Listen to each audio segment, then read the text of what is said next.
আসসালামু আলাইকুম ওয়া রাহমাতুল্লাহি ওয়া বারাকাতুহু। প্রিয় দর্শক, আজ আমরা এমন একটি ঘটনা জানব যা আমাদের জীবন বদলে দিতে পারে। চলো তাহলে জেনে নিই। একটি গ্রামের দরিদ্র ছেলে ছিল রহিম। তার কাছে খুব বেশি টাকা পয়সা ছিল না। একদিন সে বাজারে যাওয়ার সময় রাস্তায় এক বৃদ্ধ ভিক্ষুককে দেখতে পেল। বৃদ্ধ লোকটি ক্ষুধার্ত ছিল এবং সাহায্য চাইছিল। রহিমের পকেটে ছিল মাত্র 1 টাকা। সে ভাবল, এই 1 টাকা দিয়ে তো আমার কিছুই হবে না, বরং আল্লাহর সন্তুষ্টির জন্য এটি সদকা করি। সে সেই 1 টাকাই বৃদ্ধ লোকটিকে দিয়ে দিল।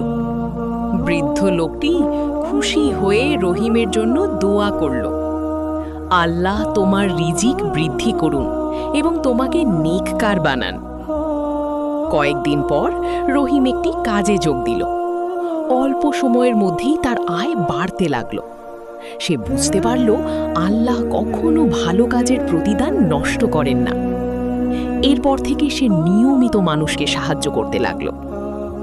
শিক্ষা: ছোট নেক আমলকেও তুচ্ছ মনে করা উচিত নয়।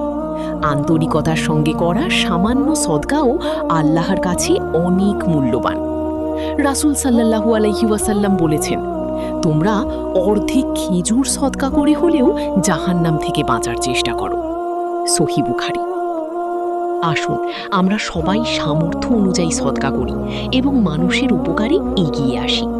ভিডিওটি ভালো লাগলে লাইক করুন, শেয়ার করুন এবং ইসলামিক ভিডিও পেতে আমাদের চ্যানেলটি সাবস্ক্রাইব করুন।